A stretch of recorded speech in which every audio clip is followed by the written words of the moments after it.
Right now, your mind may feel like it is trying to hold onto 1,000 loose threads at once, each one representing a role you have played, an achievement you have pursued, or an identity you are terrified of shedding. Maybe you are lying here, the sheets pulled up to your chin, and even though the room is dark and the world outside has surrendered to the night, your thoughts are still busy, rearranging the contents of your life. You feel the heavy, familiar pull of what if I let go, the quiet, persistent fear that if you were to stop being the person everyone expects you to be, or if you were to release the things you have spent years collecting, you would be left with nothing, a hollow, empty void. It is a lonely way to carry the day into the night, feeling as though you are guarding a fortress that has become a prison. The room around you is a sanctuary, draped in the soft velvet shadows of the late hour. A faint silver glow of moonlight rests on the edge of your bedside, while the cool night air outside breathes against the window pane with a steady, unhurried rhythm. The house is still, the distant sounds of the day have long since faded, and your pillow is here, waiting to cradle your head. Your body is ready for this, even if your mind is still holding on. There is no need for you to be anything other than exactly who you are in this moment. The roles you played today, the expectations you met, the things you possess, they can all rest outside this room. You are safe enough to soften. You are safe enough to let your jaw release, to let your shoulders drop away from your ears, and to finally, just for a few hours, stop trying to curate the life you think you need to keep. You are not broken for feeling this fear. What you are experiencing is not a failure of character or a lack of wisdom. It is simply the natural, aching exhaustion of a person who has spent a lifetime confusing their worth with their possessions and their labels. We are taught that to honor our life is to keep adding to it, to keep building, to keep holding on, until our hands are so full we can no longer feel the texture of our own skin. But tonight we will not force the mind to be silent, for a mind that is afraid of emptiness does not need to be disciplined, it needs to be understood. We will not try to defeat your attachment, and we will not try to pretend your roles don't matter. We will learn how to shed the leaves that have already turned brown, allowing the tree of your soul to prepare for the winter, so that you might finally discover what remains when the branches are bare.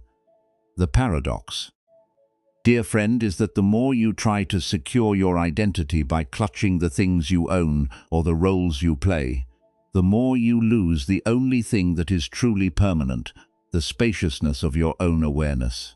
Peace does not come from filling the void. Peace comes when you realize the void is not an emptiness to be feared, but a vast, calm field, where life can finally begin to grow again. Maybe you have felt this, too, that secret, sinking sensation when you stand before a closet full of clothes or a calendar full of commitments and realize that none of it feels like you anymore, yet you are terrified to let any of it go. It is a heavy burden, trying to maintain a house of mirrors where every reflection is just another duty you have taken on. But what if the nobody you are so afraid of becoming is actually the only version of you that is truly free? What if the things you are clinging to are not protecting you, but are the very weight preventing you from feeling the warmth of the sun or the texture of your own heart? You do not have to solve your whole life tonight. You do not have to decide which roles to drop or which objects to part with. For now, there is only the sensation of your own breath moving in and out like a slow, steady tide. If it feels right, notice where you are holding tension in your chest. Perhaps it is the tightness of a heart that is afraid of its own emptiness. See if you can invite that place to let go, just an inch. You are not losing your identity by relaxing.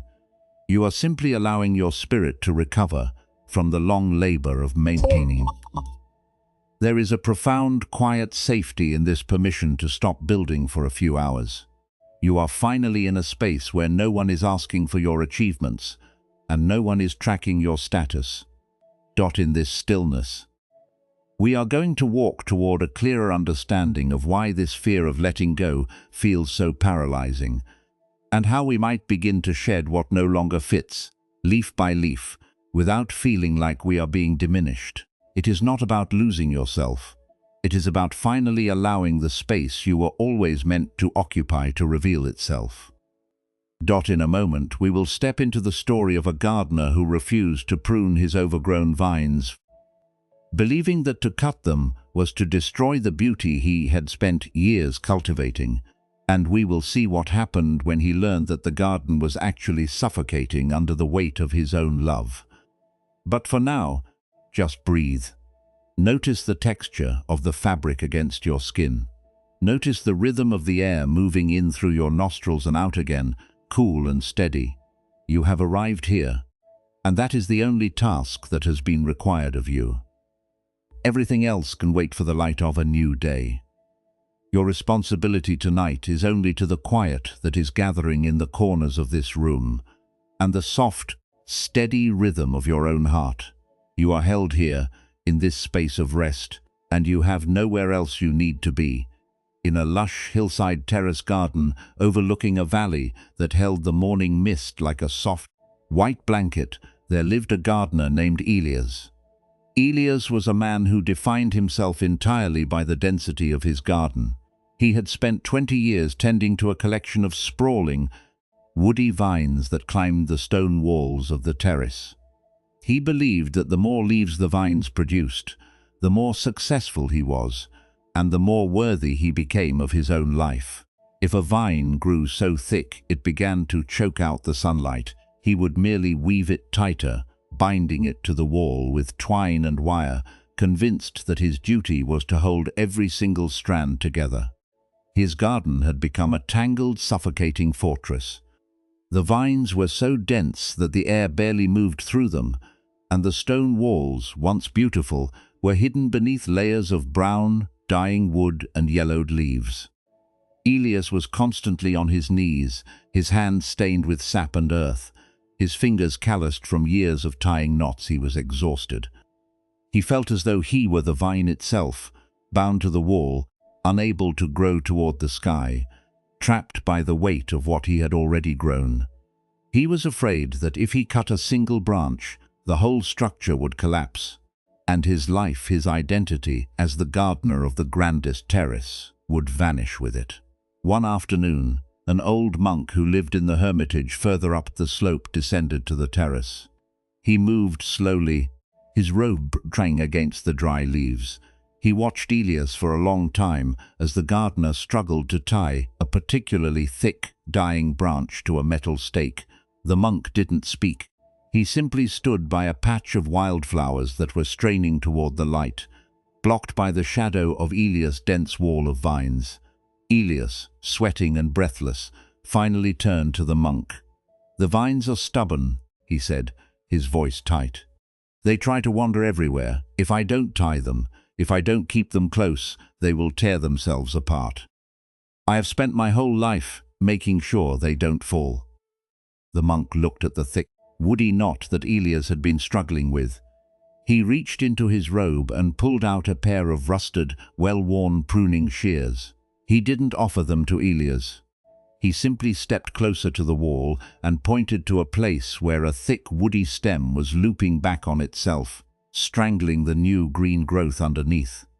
"If you don't cut this," the monk said, his voice calm and steady, "the plant will spend all its strength fighting itself. It will wither because it is holding on to its own past." Elias stiffened. "I cannot cut it," he replied, his heart hammering against his ribs. "That branch is the oldest one. It is the heart of the vine. If I cut it, the garden will be smaller. It will be less." The monk reached out and gently laid a hand on the thick, dying stem. "Do you think the garden is the size of the vine? Or do you think the garden is the space it occupies?" he asked. "Look at the leaves. They are yellowing because they have no room to breathe. They are holding on to the shade because they are afraid of the light." He didn't wait for Elias to answer. With a swift, quiet motion, he pressed the shears against the woody stem. Elias flinched, as if he himself were being cut. The sound of the branch snapping was sharp, like a bone breaking, and then a heavy, tangled mass of dead wood fell to the terrace floor. For a moment, there was a silence so profound that Elias could hear the distant trickle of the valley stream.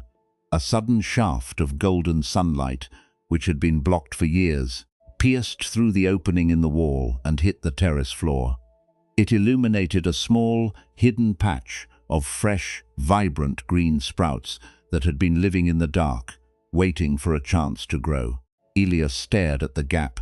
He expected to feel a sense of loss. He expected to see the garden fail, but instead he saw the light. He saw the sprouts, and he felt for the first time in his memory the weight of the shears in his own hand, no longer a burden but a tool. He looked at the shears, then at the tangled mass on the floor, and finally at the monk. "Oh, I have been so afraid of being empty," Elias whispered, his hands trembling. "I thought if I didn't hold everything together, I would have nothing left to show for my years." The monk knelt beside the newly revealed sprouts and brushed the soil near them. "The vine is not the garden," he said softly. "The garden is the life that grows. When you prune, you are not destroying, you are making room for the next season. You are trusting the root, not the leaf." Elias knelt beside him. He looked at the pruning shears, their metal cold and honest against his palm. He looked at the wall, where the vine still stretched, but now it looked different, less like a prison and more like a path. He realized that the years he had spent binding the dead wood were not just wasted, they were a fear he had been feeding. He had been so busy protecting his past growth that he had forgotten to participate in the present. He didn't rush to clear the whole wall. He didn't tear down the rest of the vines. He simply took the shears and reached for a small, brittle twig that had been caught in the shadow. He snipped it, watching it fall. Then he took another breath, feeling the air move through the garden, cooler now, cleaner. He was still the gardener. The terrace was still his, but he was no longer the servant of the wood. He was the partner of the light. He sat there for a long time, watching the sunlight move across the terrace floor. The fear of being nobody didn't vanish, but it shifted. It became smaller, less sharp, more like the shadow cast by a leaf. He realized that the empty space he had been terrified of was actually the very thing the garden had been asking for.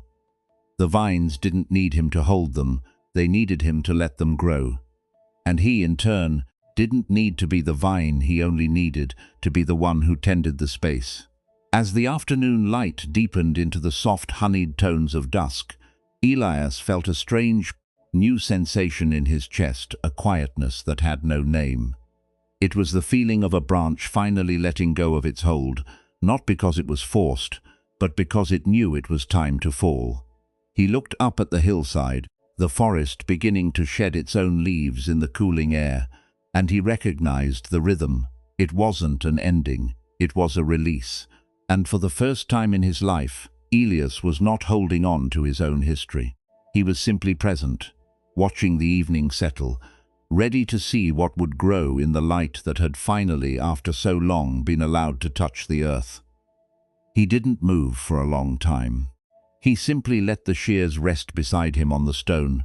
The garden was still there, wild and vast, and he was finally in it, not as a keeper of the past, but as a part of the quiet, unfolding present. This story is not asking you to abandon the things you cherish, or to stop playing the roles that bring meaning to your days. It is not suggesting that you should suddenly become hollow or indifferent to the life you have built. The old monk in the garden was not telling Elias that the vines were unimportant, or that the garden itself lacked beauty.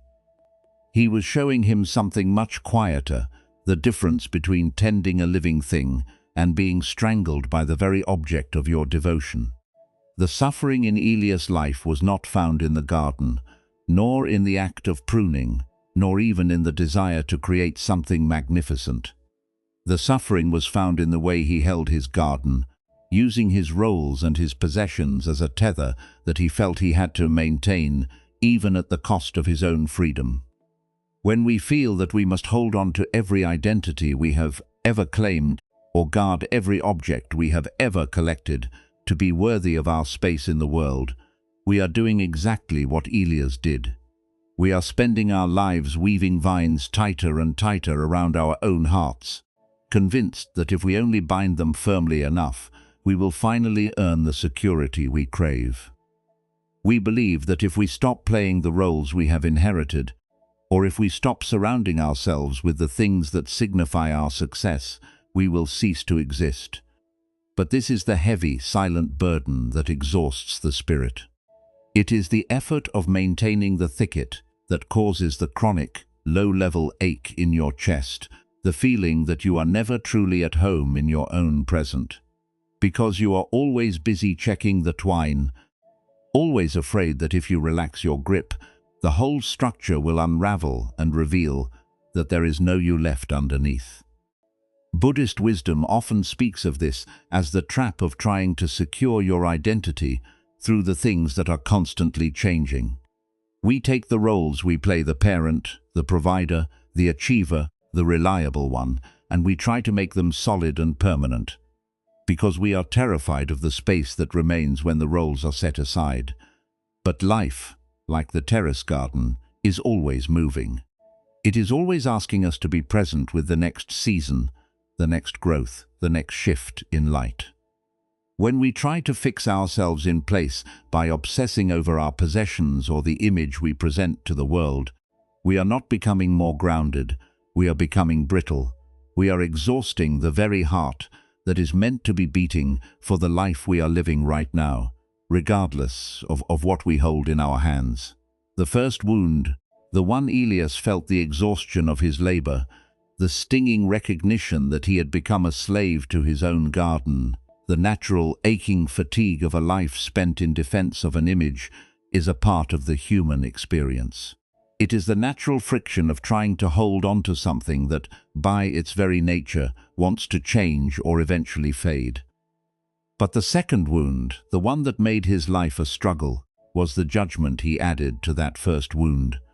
He told himself that his life was only valid if the vines remained perfectly bound.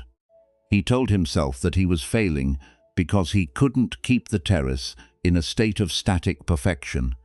He added a layer of fear to the original work of gardening, and that fear became the wire that cut into his own hands. The Buddha taught that we cannot always control the first pain that life brings, the change, the loss, the inevitable fading of our roles and our things, but we have a profound, quiet power over the second pain. We can learn to stop adding the judgment. We can learn to stop using our own identity as a cage we have built for ourselves. Think about the way you treat the things you are afraid to let go of. When you lie awake at night and your mind begins to rehearse all the things you must do tomorrow to keep your life looking together, or when you feel that hollow, sinking fear at the thought of losing a role that has defined you, what is your initial reaction? Often it is to tighten your grip. You try to analyze why you can't be more productive, why you can't be more secure, or why you can't be more satisfied with what you already possess. This resistance, this internal attempt to fortify your position against the natural flow of change, is the second wound. It is the act of weaving the vines tighter. What if, instead, you could simply notice the fear, acknowledge the feeling of being nothing without your roles, and let it be as it is, without demanding that it prove your worth? This is not a cold detachment. It is a warm, spacious awareness. When the monk showed Elias the patch of fresh green sprouts that had been hidden by the shade, he was not destroying the garden. He was showing him that the garden had a life of its own, one that didn't depend on the gardener's constant intervention. He was showing him that he did not have to be the keeper of the thicket. The garden was already a living, breathing landscape, your own life with all its roles, all its possessions, and all its inherent change is what gives you depth. It is what makes your presence resonant. You do not need to be a perfectly manicured terrace to be valuable. You do not need to be a role that never fades to be worthy of peace. You can be like the hillside, weathered, wild, and entirely capable of supporting the next season without needing to control every branch that reaches toward the sun. In a moment, we will look at how to bring this realization into the quiet of your own body without forcing any grand transformation. For now, just consider that you have been weaving these vines for a long time and you are tired. That tiredness is not an enemy to be defeated. It is a signal from your heart that it is time to stop the constant maintenance of an image that no longer serves you.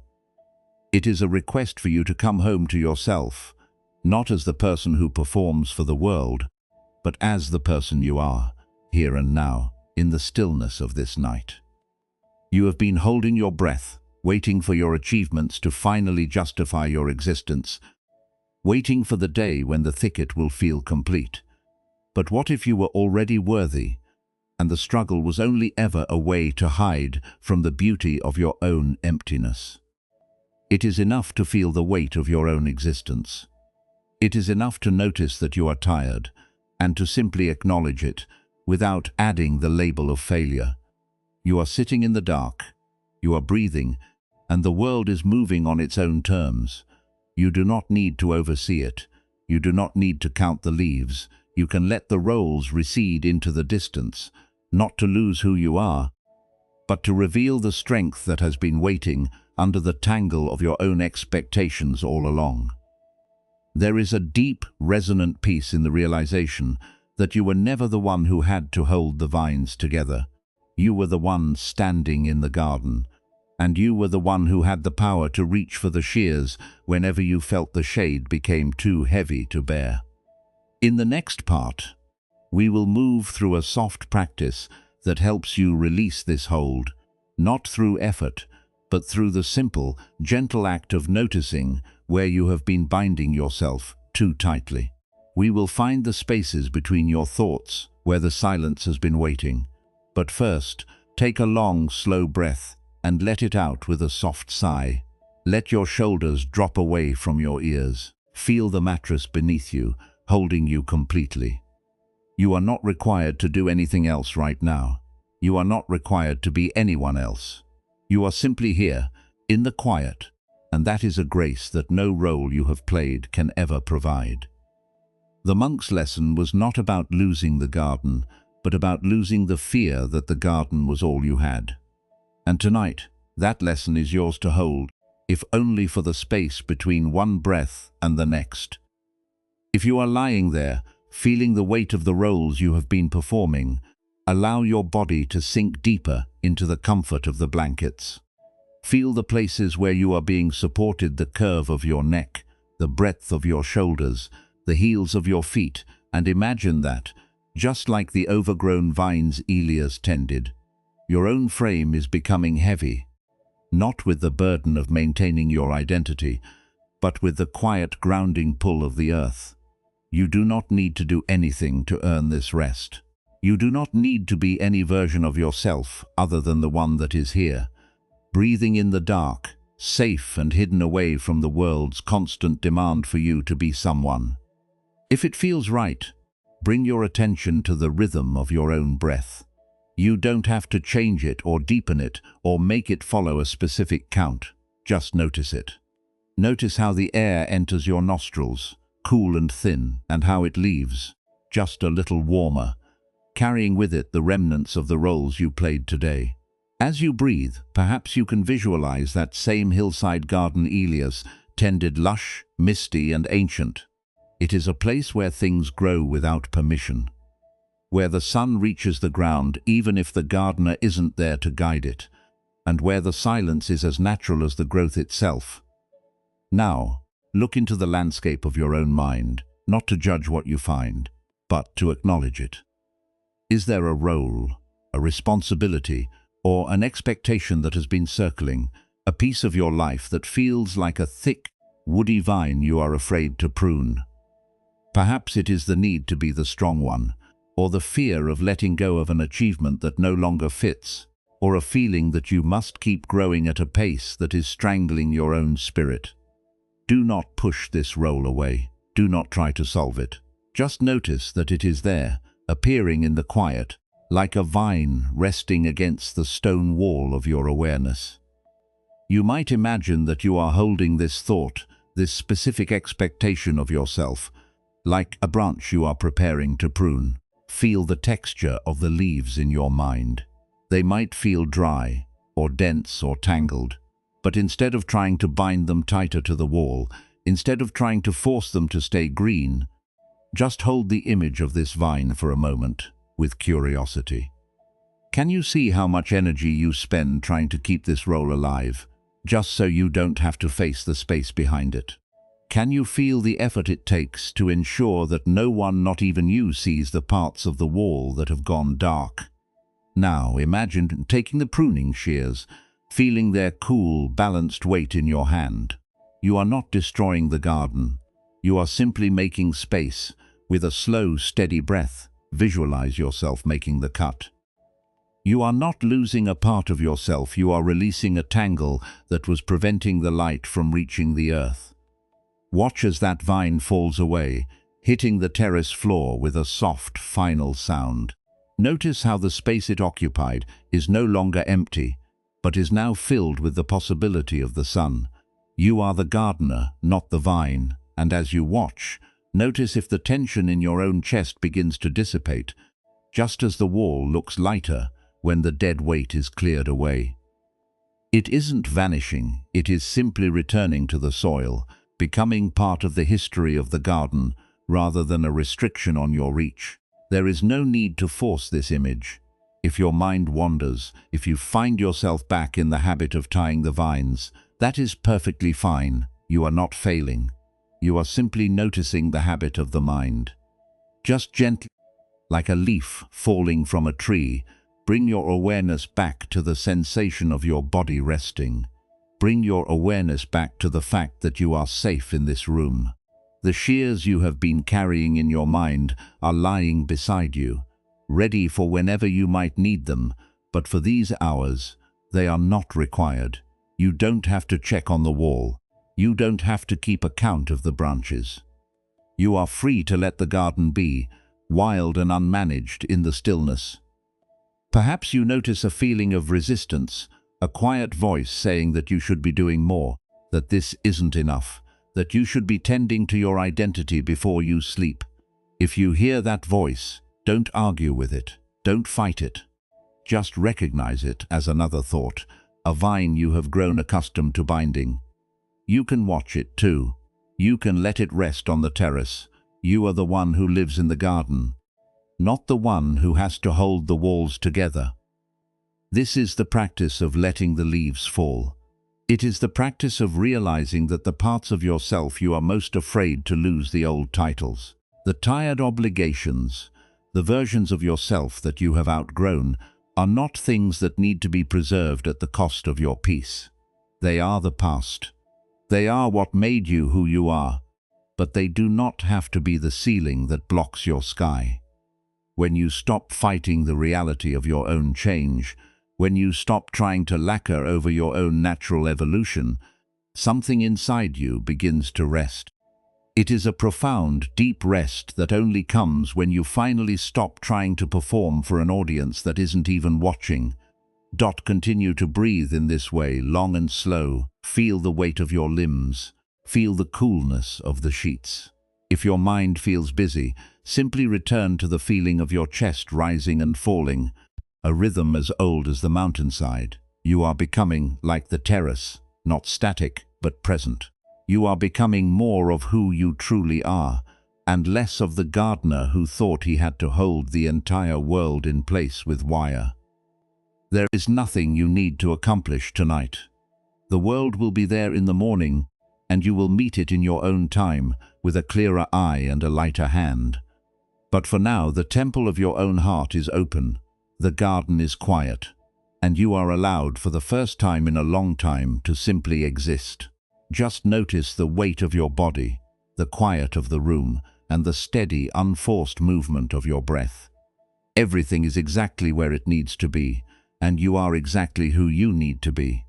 There is a deep, quiet strength in this surrender, and it is here, waiting for you, whenever you decide to finally let the vines rest.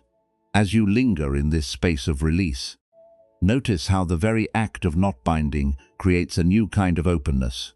You are not losing your history, you are finally letting it be what it is. A foundation rather than a cage. The fear that felt like a permanent fixture of your being is beginning to look more like the evening mist. Something that was once thick and concealing, but is now simply thinning, revealing the ground beneath. You don't need to push the mist away. You don't need to blow it clear. You only need to wait, breathing into the quiet, and let the light of your own presence do the work. In a moment, we will look toward a story of a merchant who spent years mourning his lost status, and we will see what happened when he learned that the tattered robe he clung to was not his identity, but the very weight that kept him from feeling the warmth of his own life. But for now, just drift. You are safe. You are held by the night, and you are allowed to stop trying to be the gardener of every branch. The trellis can be bare, and the light will continue to move, and you, for these hours, are finally allowed to be nothing more than the one who is watching the world turn to silver in the moonlit dark. In a drafty, ancient shack perched on the edge of a windswept cliff, there lived a man named Kaito. Kaito was once a merchant of some renown in the bustling ports below, but the tides of fortune had turned against him years ago, leaving him with nothing but a single heavy floor-length silk robe. It was a garment of deep indigo, embroidered with silver thread that had long since dulled to Kaito.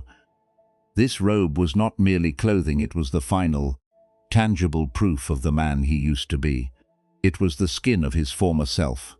He wore it everywhere, even as it grew frayed at the hem, even as the silk became thin and brittle, and even as the embroidery snagged on the rough furniture of his shack. He was cold most of the time, yet he refused to wear the simple, sturdy wool cloak offered by the villagers, because the wool felt common, and wearing it would feel like an admission that his old life was truly gone. He clung to the silk, even though it offered no warmth against the winter winds that whistled through the gaps in his wooden walls. He was a man defined by the weight of a ghost. He spent his days sitting by the cliff's edge, looking down at the port where he had once held influence, his hands tightly gripping the edges of the indigo silk, ensuring it didn't blow away, ensuring the memory didn't vanish. One late afternoon, as the sky bruised into deep shades of violet and grey, a hermit who lived in a nearby cave came to Kaito's door. The hermit was a man who had long ago renounced the naming of things, living with only a simple wooden bowl and the clothes on his back. He did not come to preach or to offer grand philosophies. He simply asked for shelter from the biting sleet. Kaito allowed him in, though he remained stiff, his fingers never leaving the silk robe, his posture defensive and guarded. The hermit sat on the cold floor, his movements entirely unforced. He watched Kaito pace the small space, the indigo robe trailing behind him, collecting dust and burrs from the floorboards. The hermit didn't look at Kaito's face. He looked at the robe, at the way the silk dragged, heavy and damp, across the wood. "The wind is very strong tonight," the hermit said, his voice as quiet as the falling snow outside. "It seeks the places where we are not yet open to the air." Kaito didn't stop pacing. "I am warm enough," he lied, his teeth chattering slightly. "I have what I need." The hermit nodded, then reached into his small pack and pulled out a single plain wooden bowl. He placed it in the center of the room. It was not polished, it was not lacquered, and it had no silver thread. It was merely a bowl, shaped by the hands of someone who understood the grain of the wood. "I was once like you," the hermit said, though he didn't tell a story of past wealth or status. "I once thought that if I let go of the things I used to identify with, I would cease to be. I thought the emptiness would swallow me whole. But then I realized that the things I was holding were the very walls keeping me from feeling the warmth of the world." He gestured to Kaito's robe. "That silk is heavy, is it not? It is soaked with the memories of a life that has already moved on. You are shivering not because of the wind, but because you are using all your strength to keep the past alive. You are too busy guarding the robe to feel the air. Kaito stopped pacing. He looked down at the frayed, muddy hems of the indigo silk. The fabric felt like lead against his skin, a constant, dragging weight that drained his spirit. He wanted to scream. He wanted to argue, but the truth of the hermit's words hit him with the force of the mountain winter. He realized he was exhausted, not by his poverty, but by the performance of his own history. "What would happen if I took it off?" Kaito asked, his voice cracking. "Who would I be? What would be left?" The hermit didn't answer with a label or a promise. He simply stood up and walked to the door, opening it to the freezing, swirling mist. He stepped out into the night, leaving the door ajar. The cold air rushed into the shack, biting and sharp, but for a brief moment it felt clean. Kaito stood in the center of the room, the indigo silk swirling around his ankles. He felt the phantom pressure of his old status, the need to be perceived as someone of importance, someone who was once more. He looked at the wooden bowl on the floor, empty, simple, and entirely content to be exactly what it was. He realized that the hermit was right. He was shivering because he was trying to preserve a version of himself that no longer existed. A version that was preventing him from feeling the reality of the present moment. He didn't tear the robe off in a fit of rage. He didn't burn it. He reached up, his hands slow and deliberate, and untied the knot at his throat. He let the silk slide from his shoulders. It pooled on the floor, a dark, silent shadow. For a moment, Kaito felt a terrifying, dizzying sense of exposure. He stood there in his simple, rough undertunic, the cold air hitting his skin. He expected to vanish. He expected to feel like nobody. But instead, he felt the air move across his shoulders. He felt the texture of the floorboards under his feet. He felt his own pulse, steady and real, unburdened by the heavy silver thread. He was still Kaito. He was still the man who had lived those years. But he was no longer the merchant. He was no longer the ghost of the port. He was a man standing in his own home, breathing the night air, and for the first time in an eternity, he was not performing. He walked to the door and looked out into the mist. He didn't go chasing after the hermit. He didn't ask for a new identity or a new plan. He simply stood there, watching the snow accumulate on the threshold. He felt the cold, and he accepted it. He felt the hunger, and he accepted it. He felt the quiet, and he recognized it as the very thing he had been running from all his life. He didn't become a master of anything that night. He didn't turn into an enlightened saint. But when he sat down on the floor, he didn't pull the silk robe back around him. He left it in a heap. He chose, in a small, quiet act of grace, to stay in the cold, to stay in the emptiness, and to see what would happen if he just let himself be present with his own life, exactly as it was. He noticed the wooden bowl, and he picked it up, feeling its lightness, its honesty. He realized that he had been so terrified of becoming a void that he hadn't noticed he had already become a desert, scorching and dry, because he wouldn't let the rain fall. As the night deepened, Kaito began to breathe more deeply, his body softening into the floorboards, his hands resting empty in his lap. The terror of being nobody had been replaced by the radical, simple relief of being someone who was finally truly alive. And that was enough. The wind continued to howl, but inside the shack there was a sudden, resonant silence, a space where the gold of the present moment could finally begin to gather. The exhaustion you feel is not the result of the events in your life, but of the intricate, fragile architecture you have built to manage them. We spend so much of our energy trying to govern the unmanageable, as if we were lighthouse keepers trying to command the direction of the wind rather than simply keeping the light burning. This is the mechanism of control. We believe that if we can just anticipate every outcome, rehearse every conversation, or judge every mistake with enough harshness, we might finally secure a future free from the turbulence of the river. But control is a brittle substitute for trust. It turns your inner world into a battlefield where you are both the commander and the conquered, constantly scrutinizing your own actions for signs of failure and treating the natural fluidity of life as a series of errors that must be corrected. When you look closely at this cycle, you see that you have been turning your pain into an identity, because you are afraid of being seen as insufficient or of being caught unprepared. You start to define yourself by your struggles. You say, "I am a person who always worries," or "I am someone who cannot handle the unexpected," or "I am a person who must always be 5 steps ahead to be safe." By naming these patterns as the essence of who you are, you effectively cement the vine in your hand.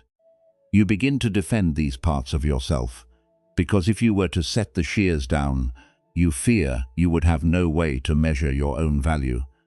The fear of losing the familiar, anxious self is often stronger than the desire for the unfamiliar peace of simply flowing.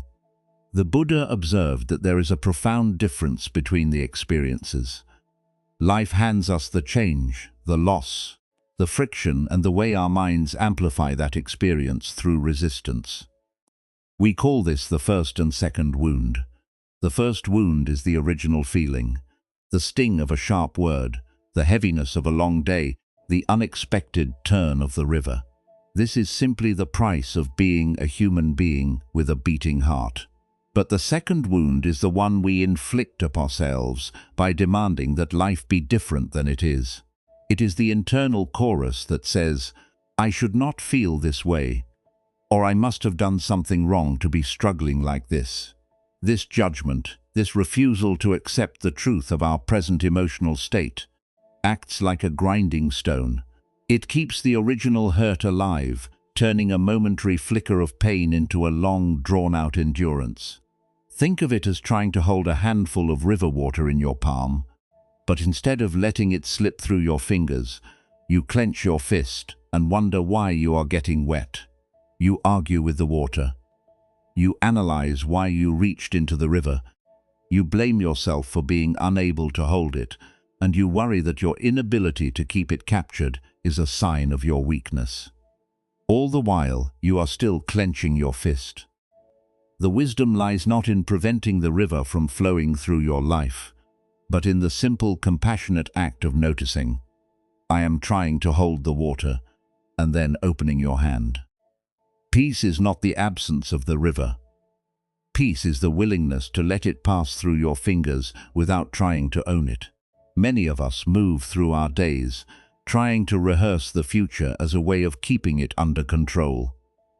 We play out scenes in our minds how we will respond to a difficult colleague, how we will explain ourselves if someone misunderstands us, how we will finally become the person we think we need to be. We treat these mental rehearsals as if they were actual preparation. In reality, they are just a way of living in a time that does not exist. And by doing so, we abandon the only place where true strength can be found, the present moment. We are so busy building dams to a future that has not arrived that we lose our footing on the riverbank where we are currently standing. There is a deep psychological relief in realizing that you do not need to be the architect of your own destiny. You do not need to oversee the unfolding of your life with such frantic intensity. Buddhist insight teaches us that we are part of a much larger, unfolding process, the same process that allows the seasons to turn and the silt to nourish the soil. When you let go of the need for constant approval, when you stop trying to fix your inherent humanity through the lens of shame, you are not giving up. You are simply stepping out of the way. You are allowing the intelligence of your own existence to guide you, rather than the loud, frantic, and often misguided voice of your fear. Even the fear of uncertainty is something we can hold with more grace. We treat uncertainty as a void that must be filled with plans. But it is actually a space of possibility. It is the blank page where the story can actually be written, rather than just recited from a script you wrote years ago. When you stop treating every thought as a command, you begin to see that a thought is just a passing event, like a ripple on the surface of the river.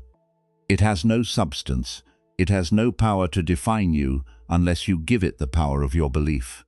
You can look at an anxious thought and say, "I see you and I hear your concern, but I do not have to act on you." This is the beginning of a different relationship with your mind. You are moving from being a prisoner of your thoughts to being the witness of them. This witnessing is a form of deep, quiet compassion. It is the ability to say to yourself, "I am hurting, and that is okay. I do not need to be any different than I am in this moment." It is the act of looking at your own tired face, your own messy history, your own collection of flaws, and instead of trying to hide them behind a dam, offering them the same kindness you would offer to a traveler who has lost their way.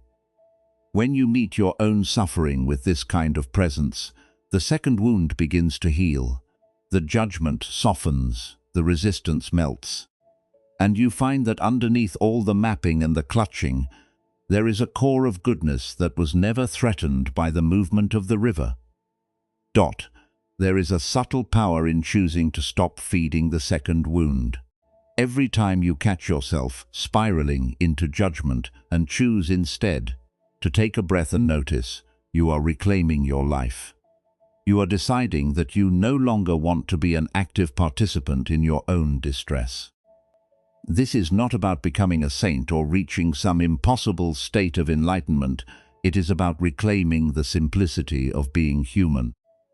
It is about realizing that your worthiness was never something to be earned through precision or planning, but was yours from the beginning, as natural as the breath in your lungs. And this is where the teaching begins to touch your own heart. For you are the weaver of your own inner life, and you have the power to stop pulling the threads so tightly that they snap. When you finally allow the river to flow through your hands without demanding it stay, you find that the water was never the enemy, it was the source. You were never in danger of drowning, you were only in danger of forgetting that you knew how to swim.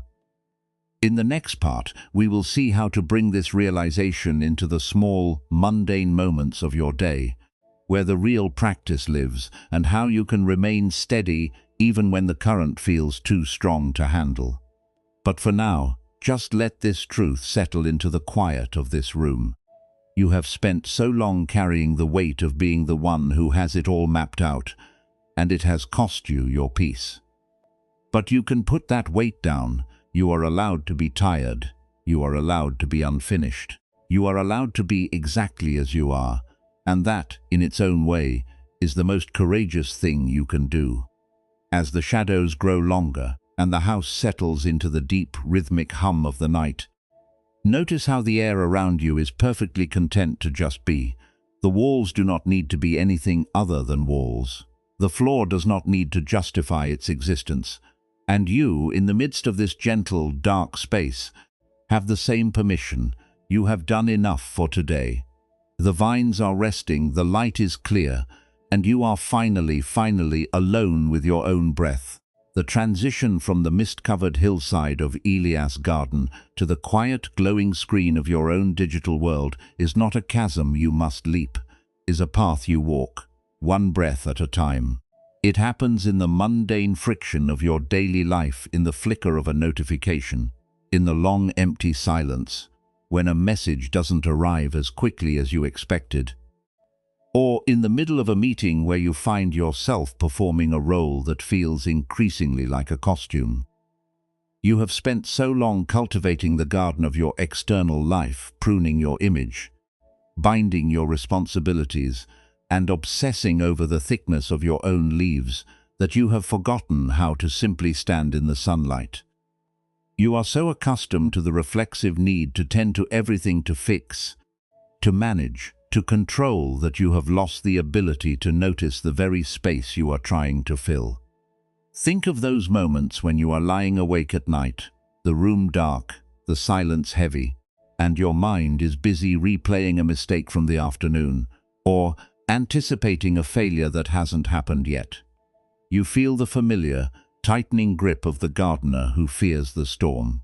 You feel the pressure to figure it all out, to settle the accounts, to ensure that you are seen as capable, or strong, or enough. But what would happen if, in that exact moment, you recognize the clench of your own hand? What if you realized that the voice insisting you solve your whole life before dawn is not your own, but the sound of your own fear trying to keep the leaves from falling? When you feel the itch to check your phone for reassurance, or to scroll through the lives of others to measure your own progress, that is the perfect time to practice the art of letting the garden go. You don't have to throw your technology into the river. You don't have to become a hermit on a cliff. You only have to bring a moment of awareness to the act of clutching. Notice how your body reacts: the shallow breath, the clenched jaw, the tension in your shoulders. That is the feeling of the gardener tensing before the wind, and in that moment you can offer yourself a small, quiet act of grace. Take one breath, just one. Let the air leave your body fully. Do not try to change the situation, and do not judge your impulse to worry. Simply acknowledge that you are human, you are feeling a surge of anxiety, and you are choosing, for this one breath, to be present with it rather than run from it. It is a radical act of wisdom to decide that not every thought deserves your obedience.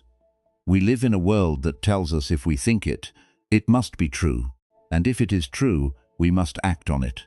But thoughts are just ripples passing through the vast open sky of your awareness. You do not have to chase every ripple. You do not have to calm the water to find the peace. The peace is already there, shining beneath the surface, even when the current is moving fast. When you feel the weight of needing to be on all the time, or the guilt of resting when you feel you haven't earned it, notice the underlying belief. It is the belief that your value is tied to your ability to keep the garden in a state of static perfection. But you are not a static object. You are a living history, and you are allowed to rest simply because you are here. This is the practical application of the hermit's lesson. You do not have to stop tending your life, your work, or your relationships. But you can stop trying to bind the branches so tightly that they cannot reach for the light. You can allow for the change. You can allow for the shedding. When you feel the urge to hide your vulnerability, to smile while you feel heavy, to pretend you are fine when you are reaching your limit, try a small act of transparency. You don't have to reveal your whole soul to everyone you meet. But perhaps you can stop apologizing for your humanness. If you are tired, let yourself be tired. If you are uncertain, let yourself be uncertain. There is a deep, resonant strength in admitting to yourself, and occasionally to those you trust, that you are doing your best. That is not a failure, that is the truth of the season. Consider the moments when you are comparing yourself to others, seeing their polished, perfect facades, and measuring them against your own work in progress. This is another way of trying to hide the fact that you are changing. But remember that you only ever see the surface of their garden, and they only see the surface of yours. The struggle, the exhaustion, the quiet, middle-of-the-night questioning that is the universal human flow. When you catch yourself in the comparison trap, notice the tightening, notice the desire to hide your own leaves, and then intentionally, consciously let that desire be. Don't fight it. Don't even try to fix it. Just observe the impulse as if it were a dry leaf falling to the terrace floor. You are the one watching the leaf fall. You are not the leaf. You can care deeply about your future, your work, and the people you love without needing to hold them with white-knuckled fear. Fear is a poor steward of what we love. It chokes the life out of things. But awareness, open, spacious. Compassionate awareness allows things to breathe. It allows you to move through your day with a steadiness that is not based on hiding your history, but on trusting that your history is the very soil that nourishes your next growth. You are doing the work of a lifetime by learning how to sit with yourself, and that work does not require a grand transformation. It requires only the willingness to stay present, to keep returning to the breath, and to keep opening your hand whenever you find it clenched. As you move through your week, try to find one anchor. It might be the sensation of your feet on the ground, or the feeling of the air on your face, or the simple rhythmic act of washing your hands. When the noise of the world gets too loud, or the urge to bind your identity feels too strong, return to that anchor. Feel the reality of your body in the present moment. That is where your life actually happens, not in the rehearsed conversations of the past, and not in the terrifying projections of the future. Here, now, in the sensation of being alive. You have spent so much energy trying to be a gardener who never loses a single leaf, and it has cost you your rest. But you can put the twine down. You are allowed to be tired. You are allowed to be unfinished. You are allowed to be exactly as you are, and that, in its own way, is the most courageous thing you can do. As the shadows grow longer and the house settles into the deep, rhythmic hum of the night, notice how the air around you is perfectly content to just be. The walls do not need to be anything other than walls. The floor does not need to justify its existence. And you, in the midst of this gentle, dark space, have the same permission. You have done enough for today. The vines are resting, the light is clear, and you are finally, alone with your own breath. The trellises that once held your identity so rigidly have been left behind on the terrace, and you are no longer required to guard the boundary of your own life. The vines, those thick, tangled roles you played, are resting on the earth now, their leaves turning, their weight no longer pulling at your spirit. The hillside you have climbed, that steep, jagged path of maintaining an image and proving your worth, is stretching out behind you, disappearing into the dark, and you are no longer required to look back at it. The roles you spent a lifetime curating, those heavy markers of who you thought you had to be to belong, have been returned to the soil. They are part of the landscape now, just leaves among leaves. And the mountain does not ask them to be anything other than what they are. You have set down the shears. You have stopped trying to bind the seasons to your will. In this quiet, the room has transformed into a sanctuary of true, unhurried rest, where the only thing that matters is the simple, honest presence of your breath. Feel the space that has opened up within you. It is a vast, cooling forest floor after the first frost, and you are its only inhabitant. The urgency of the day, the need to categorize your life, the need to justify your identity, the need to prove that you are not hollow, has faded into the gentle, muffled hush of the night. You are not losing your way by letting go of this heavy maintenance. You are finally allowing yourself to be carried by the present moment, the only time that has ever truly been yours. You can breathe without checking to see if your life measures up to an external design. You can rest without wondering if the roles you've left behind will catch up to you. In this quiet, you are not a collection of expectations, you are a living, breathing landscape, ready to be whatever the night asks of you. Allow your body to sink fully into the comfort of your bed. Let the mattress hold every ounce of your physical form. There is no tension left to maintain. Your spine, which has held the posture of a guardian for so long, is straight and soft. Your heart, which has beat with the rhythm of performance, is slowing, sinking into a steady, rhythmic peace. Your hands, which have been clawing at the wire of your own expectations, are finally, truly open.